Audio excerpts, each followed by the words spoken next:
Hello, good evening and welcome to my model railway, Bedstead Junction. Tonight we're looking at two locomotives and they're both in BR black, and one is going to be a Saint class, and that's called Clevedon Court, and the other one is going to be a Grange class called Derwent's Grange. Now of course what we're going to do is we're going to talk a little bit about the models themselves and also about what these locomotives were like in service, and what years they were actually used. So without any further ado, we'll get things underway.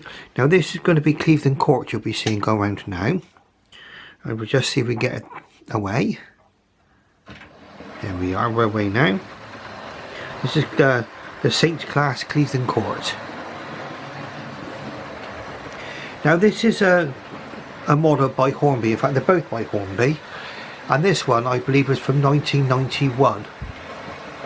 Okay, I bought this one during the lockdown and it was part of someone's personal collection, and I was lucky enough to be able to get this. Clevedon Court has got local associations for me because it's quite near to me. I mean I'm in Keynsham. Clevedon Court is not very far away from Keynsham, and the actual owner of Clevedon Court wanted to preserve this locomotive, but unfortunately his plan didn't come off, and the locomotive ended up being scrapped in 1953. Now his attempt to save the locomotive wasn't an entire failure, because actually one of the nameplates is at the Clevedon Court mansion. In fact when you go there you can actually see it.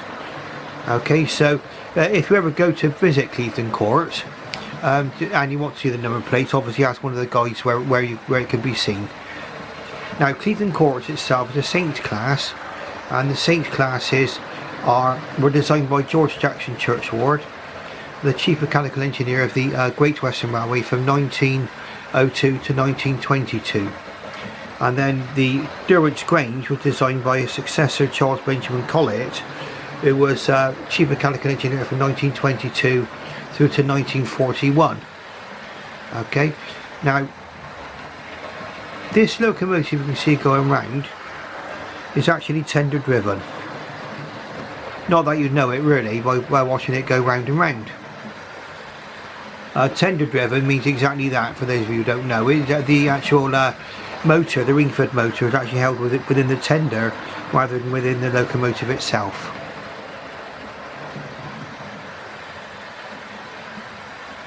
Now normally the Ringford motor inside the tender would be betrayed by a rather unrealistically large heap of coal. That was the only way they can cram the motors into the tender, but on this particular one they didn't need to do that. Now the coal load looks like it's full, but it doesn't look as if it's overstuffed into the tender. Okay, now what we're going to do is we're going to bring her in a minute. We'll have a little look at her. Now, as you can see, she's quite a smooth runner. When I bought her, I don't think she'd been used for some time. In fact, it was a little bit arthritic. What I've done is I've taken it, I've cleaned it and re-lubricated it. And in fact, certainly on the locomotive itself, and there was a lot of black that had to be removed out of it. But as you can see now, it's running very, very well. And it's running well over the points too. Now what we'll do is we'll draw in, we'll have a look at the front view of it to start with. Okay, so now we're going to draw, let's slow down just a little, so close we can get.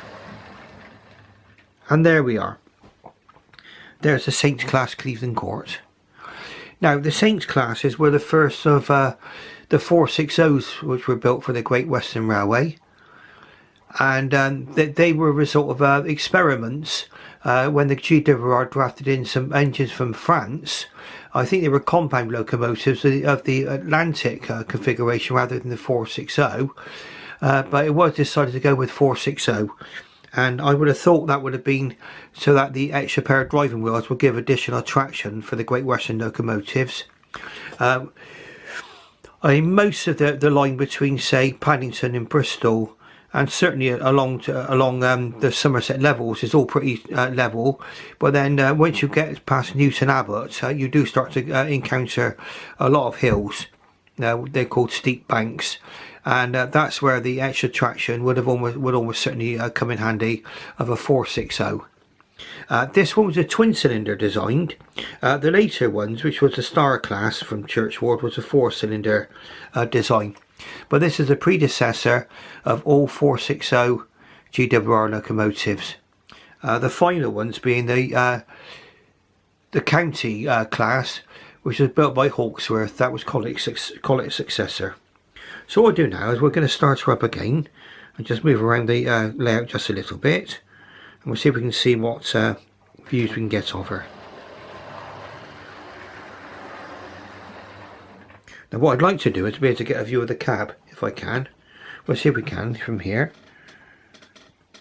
You can't see inside the cab very well from here. Well, let's have a look and see now.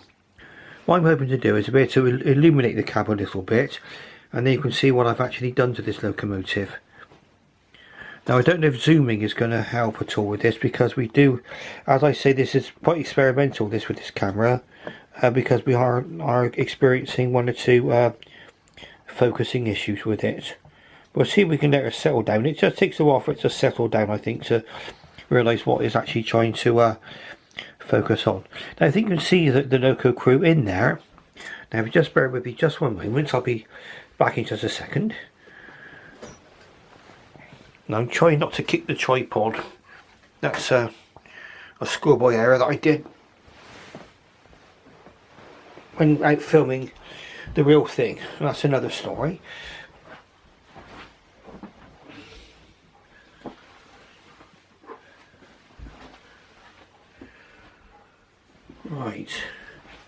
Right, so let's see if we can illuminate this cab without making it too illuminated.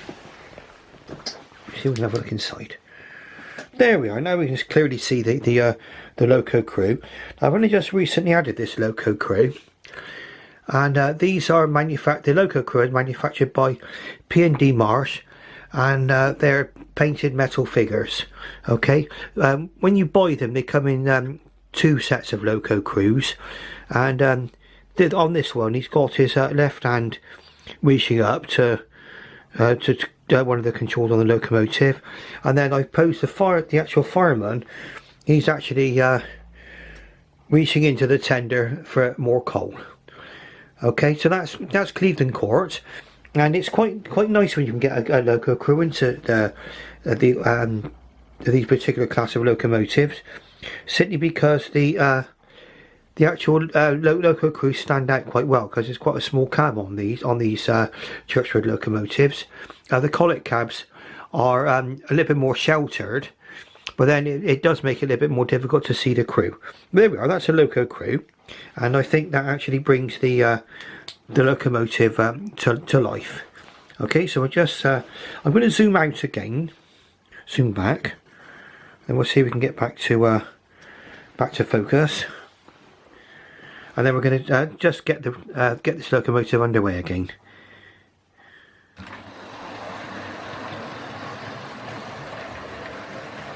There we go. And then we'll be using this on a tripod again, this one here. So we've got the normal controls of panning and tilting.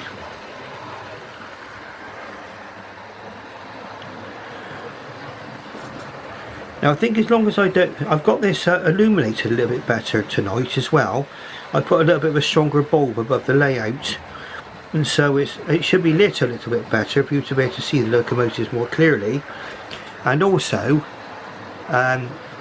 this camera seems able to focus a little bit better. There we are, we can see it racing down towards us now past the signal box.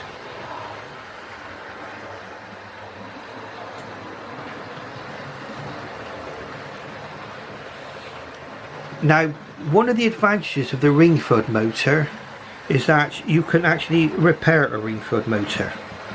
On the later Hornby models, even though they're a lot of them are very good motors, some are, some aren't, but some are really brilliant. Then they cannot be repaired. You have to replace the motor. Now, I know what I'd rather do. I mean, rather than having to dig out an entire motor and having to maybe rewire and resolder and everything else, for me, it's easier just to, certainly on the Ringfield style motors, to just remove the springs and the brushes and the other parts of the motor, give it all a good clean with contact cleaner and cotton buds, put it all back together again. I'm on my way again. And as you can see, this one I've never needed to look at this one at all. I don't know how much it was run from new, but it was literally in as new condition when it came. Very, very, very handsome in black, as you can see. And what I'm going to do is we're bringing this one in just a few moments, so you can see what the two locomotives look like together. And we're going to talk a little bit about Derby and Grange. Now, what we're going to do is we'll have a look at the operating instructions for these.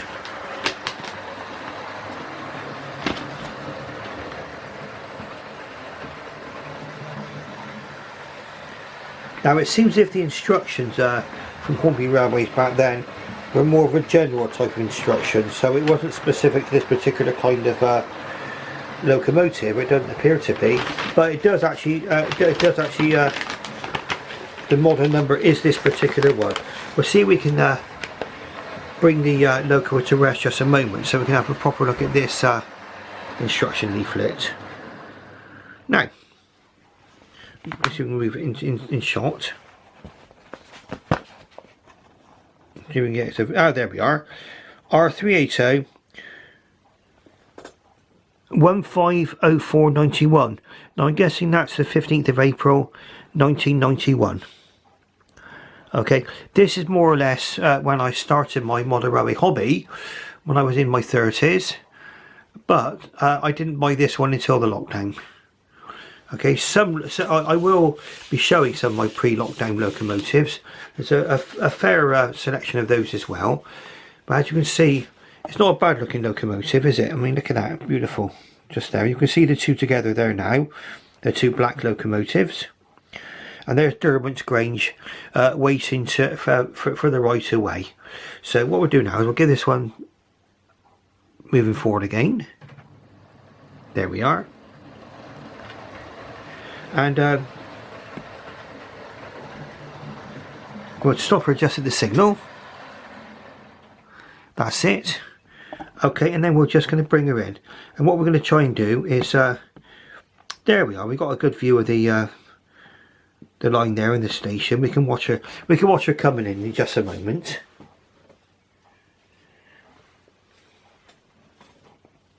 I just need to go forward and change the points. Hopefully without kicking the tripod, but there we go. Hold on just a moment, please.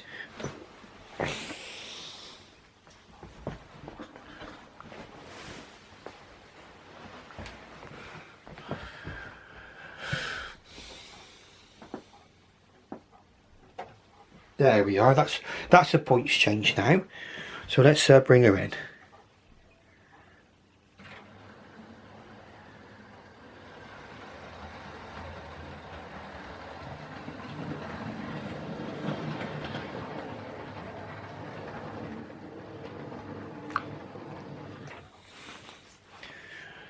Right, so let's have a look at the two locomotives together. Swing the tripod round, and there we are. So there we are, both locomotives together in the siding there. And that's Derwent's Grange in the foreground and Cleveland Court in the background. Now they're both in BR black livery. They both got the unicycling lion, as they call it, or cycling lion. That's the early BR emblem.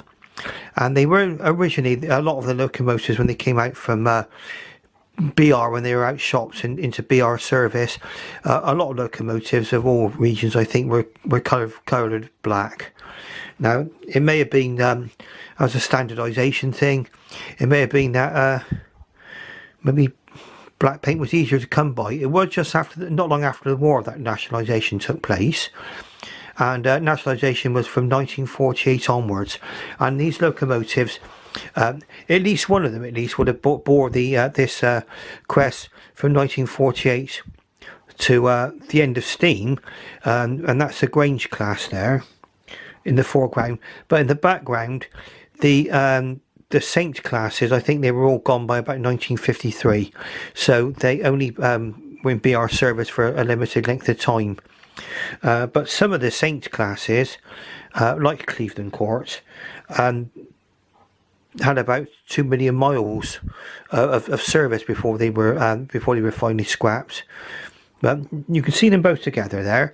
Now you can tell a Churchward locomotive from a Collet locomotive because of the cab. You can see there's a cutout in the cab at the back, and then the Collet cab is larger and it's got the side window there. Okay, so you can see that. We're going to see if we can zoom in on the nameplates a little bit. Now, have to bear with me just a moment. If this doesn't work, it's because of the focusing issues with this particular camera. We'll see. We do it nice and slow. Let's see if we can get them in. Yeah, we can certainly see Derwent Grange there, and then and the number and everything else. Now, Derwent's Grange. We'll have a look at the instructions of this one, because it will give us the actual year of manufacture of this particular locomotive. And let's see if we can get up onto Cleveland Court. Might be difficult to get focus on there. Well, no, we got focus on Cleveland Court now. There we go.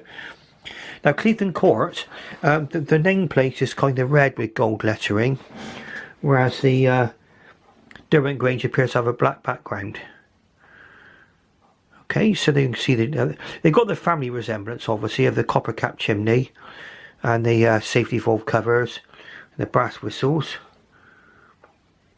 similar shaped fireboxes and everything else. Okay, so what we're going to do now, that we've seen the two locomotives together now, Derwent Grange and Cleveland Court. Okay, so I'm going to zoom out just a little bit now, and then we should be able to see Derwent Grange in action, and we can talk about the Grange classes as well a little bit. Okay, so just bear with me just one moment, please. Now we'll see about the focusing, see if it survives a zoom that we're looking at. There we are, so we zoomed out now, so we can see the locomotive in action. Now I'm going to change the points now so we can get Derwent Grange out.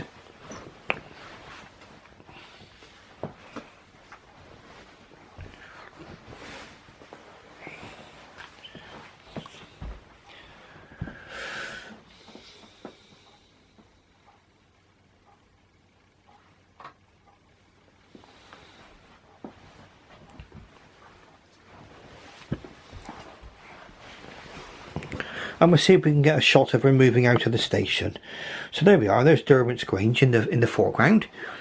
Now we're just going to change the direction of the controller there,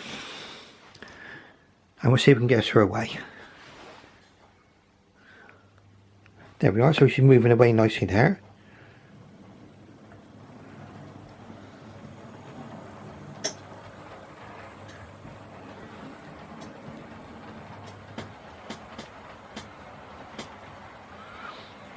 Stop her up at the signal there. I just need to move forward to change the point again. It makes you wonder if it's worth me actually changing these points to electric points, but this is all laid out on the baseboard and it goes away every night, so it's not as if it's anything that's permanently wired at the moment. If nothing's permanently wired, even from the controller into the track, so that all comes apart at the end of every running session, and this is all put away. So if you just breathe just for a moment, then we'll see if we can get our Derwent's Grange underway.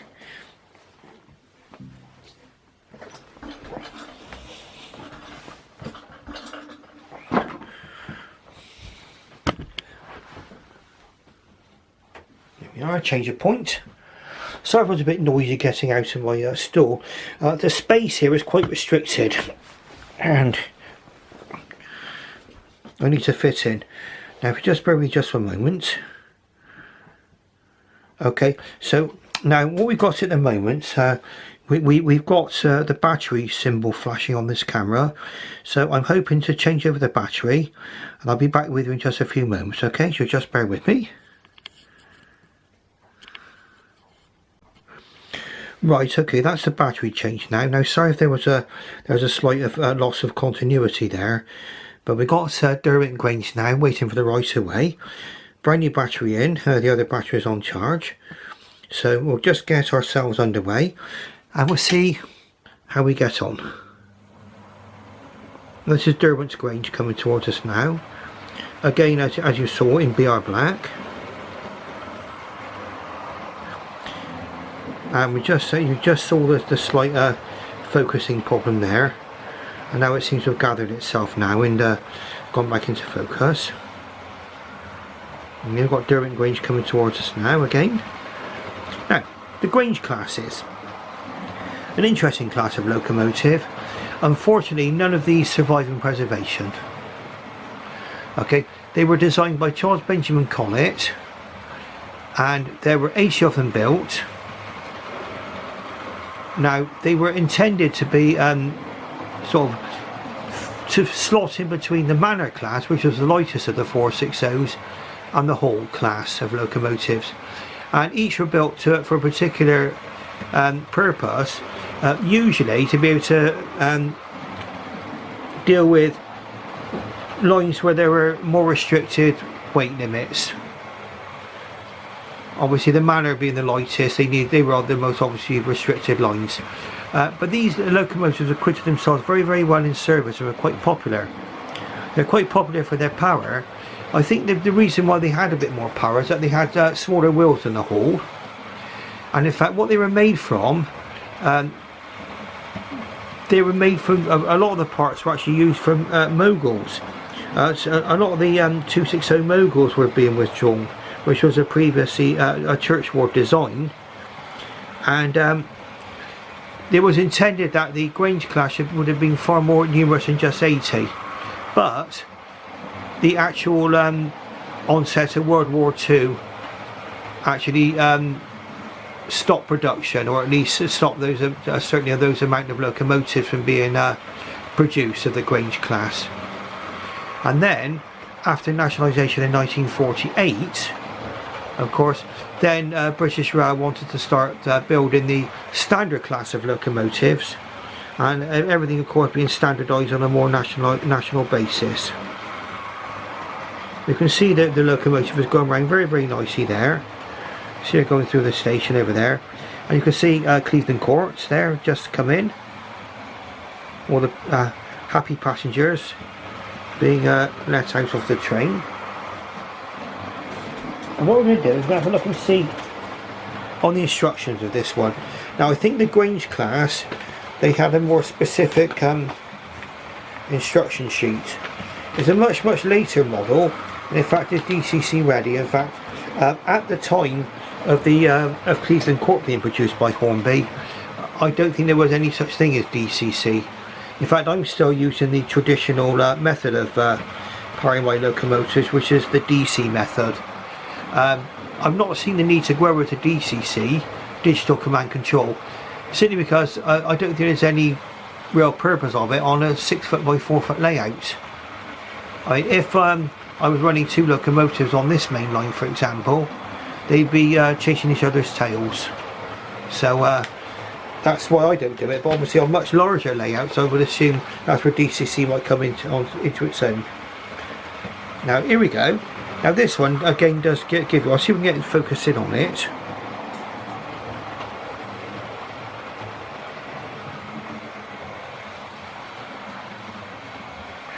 R2403 0705.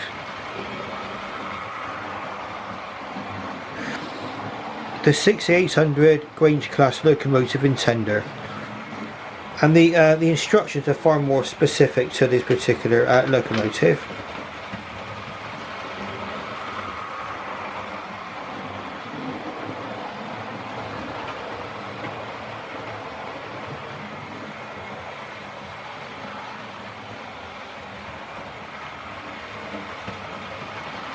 And yes, the motor itself is non-serviceable. There it is there, I don't know if you can get focusing on that. But it does in fact give you instructions about how to replace the entire motor. Not something we've had to do. This is 2005, so bear in mind, quite old. I think that's 2021. 16 years old, I think, isn't it? Something like that, 16 years old. Anyway, here we go. So, and you can see we're going round now. Locomotive again, looking very, very handsome in BR black. The normal colour for a GWR locomotive prior to nationalisation would have been in green. Usually green. This is plain unlined black, this particular colour on this particular one. Now the Granges were of great use where there was a lot of hills, and they were very, very useful in places like Cornwall.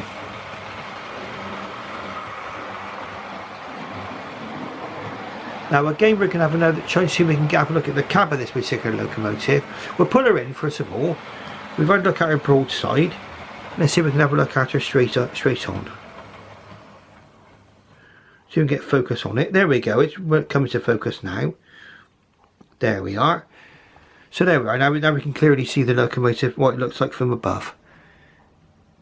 It's got a sort of a 3/4 load of coal on this particular one, whereas the Cleveland Court has got a full load of coal, because that's because the Wingfoot motor is actually inside the tender. But I would say if you put these two locomotives side by side and you ask me, ask someone to say which one is tender powered and which one isn't, I mean certainly if you put this next to a Hornby model of the Star class, which is loco powered, you wouldn't be able to tell the difference between the two, and that's the honest truth. Okay, so let's turn that round and just see.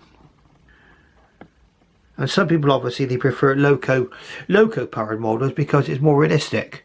Obviously in real life you wouldn't have the tender pushing the locomotive along, but for me, I'm quite happy either way with it. I'm quite happy, and I just feel most fortunate that I've been able to obtain these particular models. Again, this is another lockdown purchase.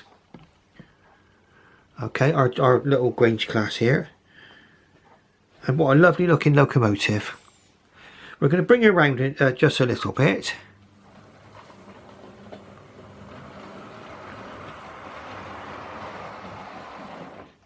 There we go. And again, we're going to try and have a look inside the cab. Now we're looking from above, so we may not be able to see all the details in the cab. Okay, I think it's a detailed cab, but it's hard to tell. I mean, when you've got this, with the roof, the more cover for the crew, you can see that certainly the crew on a College locomotive had more sort of creature comforts on their cab, much smaller cab on the Churchward locomotives.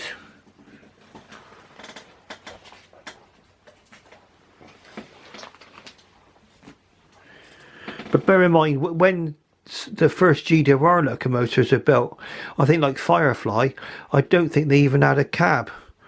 So the driver was out in the open. But I think the line of thought on that was at least the driver wouldn't drop off. But there we go. Now, there we go. We can see inside there now with the torch. Shine the torch inside there. You can see again I've added a Loco Crew. Again with a similar pose, only this one, I managed to put it with the driver's got his hand on the regulator. And again, the fireman is actually reaching into the tender for coal. Let's see if we can zoom in and have a better look.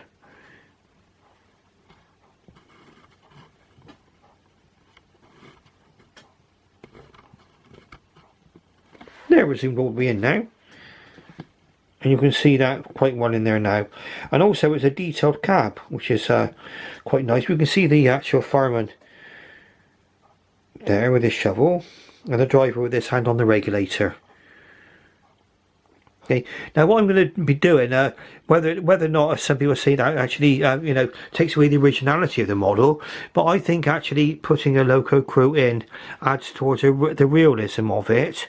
And it kind of reminds you that on the real locomotives, these were operated by hard-working people. Certainly the fireman would have had to have worked hard. And perhaps one day that the fireman would become a driver after a certain length of time.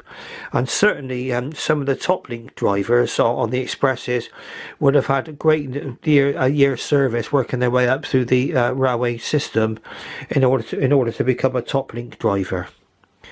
Okay, so there we are. That's our driver and fireman there. So I think the Loco Crew, for me, it is a good addition to have on my locomotives. Now, one thing I will add on this particular one, and it's sort of stating the obvious, really, or it seems obvious now. It didn't seem obvious to me straight away. Is which side the driver goes on and which side the fireman goes on. Well, you need to look at what side the actual regulator rod coming down from the locomotive is. Now let's just see if we can bring this round and we can see if we can see it. I don't think we can from here, but we'll have a look. We'll have a go. The regulator rod. Now then, you probably might not be able to see it from here, but we'll bring it up on there. You'll probably just be able to see it there. It's in black, so it's not really that visible, but certainly that's the side. I mean, if you compare it to a car, the Great Western Railway engines were right-hand drive, and I think the Midland Railway engines were left-hand drive. Okay, so I suppose it depends on the individual requirements of the different railways. Okay, so what we're going to do now is we're going to get the right away again.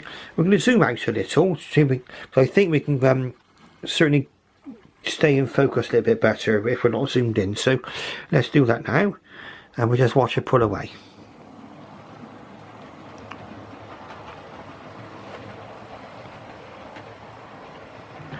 Now, the coaches which are behind these locomotives, certainly the I don't very often mention the coaches. Excuse me. They're Collets. They're Collet coaches, and they're both by Hornby. Now, one rake of coaches, which I can just tell by if I just have a quick look there. Yeah, the rake of coaches behind Clevedon Court is of the same period. They're from the early 1990s. Okay. Now, these coaches which are behind Derwent Grange, yeah, they're the ones. The ones behind Derwent Grange, they're from the Hornby Railroad. In fact, I was able to buy the first two coaches on here during the lockdown. They're in the Hornby Railroad range. The rear coach, again, is one from the early 1990s. So, as you can tell, they're virtually the same coaches. And I was quite pleased to be able to get these. And in fact, the Hornby Railroad coaches, certainly where I got them from, they weren't a bad price either.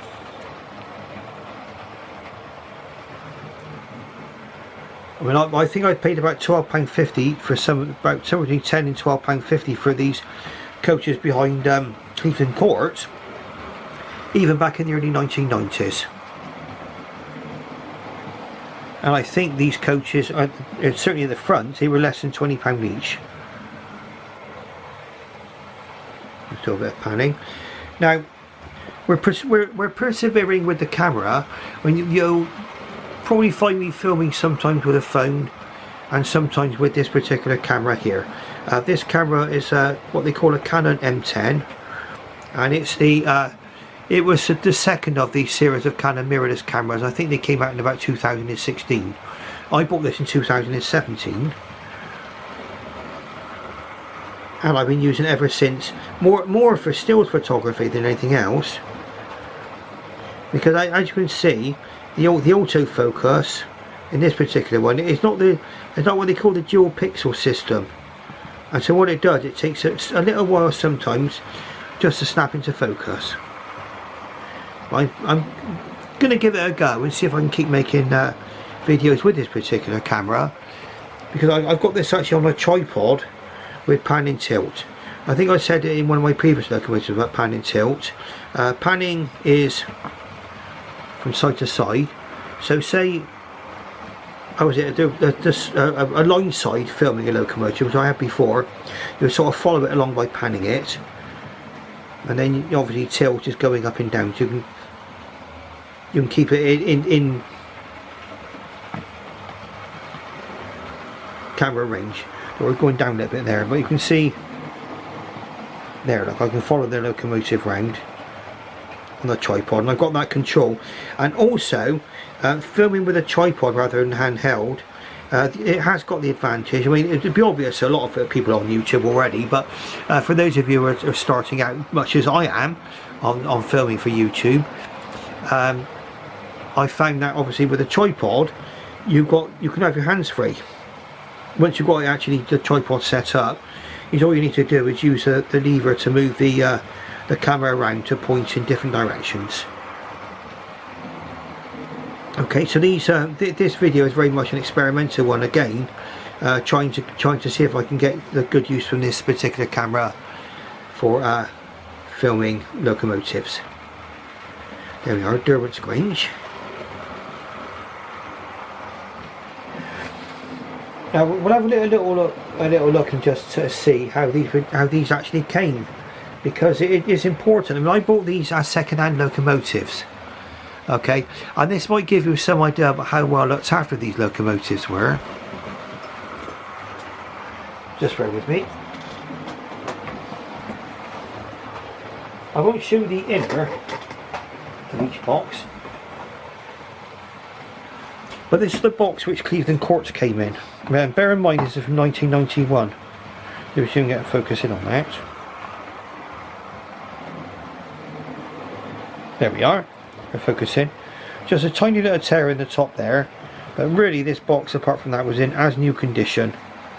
Okay, little small signs of wear there, but really in good condition, this box. We've got the focusing issues on there again, as you can see, and it's gone back into focus again. Okay, so that's that. And back in 1991, yes, they did have block of ice packaging.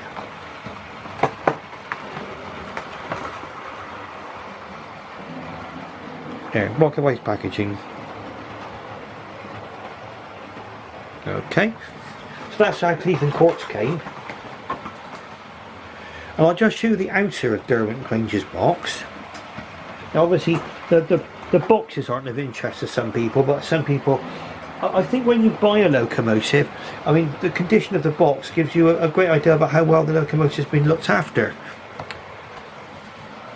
Derwent Grange's box, the outer of this is pristine. There's a picture of Derwent Grange.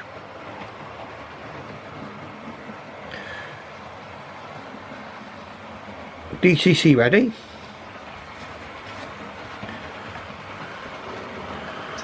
And on this particular one of this period from 2005, go back into focus, you get a little history there of them. Now these were built as mixed traffic locomotives. Mixed traffic, in plain English, means that they were expected to take both passenger and freight. Now what I'm going to do is this video is in danger of running on a little bit because I've filmed it in two sections. This section is 18 minutes alone. So what we'll do now is I may call this may split this into parts 1 and 2. We'll see when I get up on the computer for editing.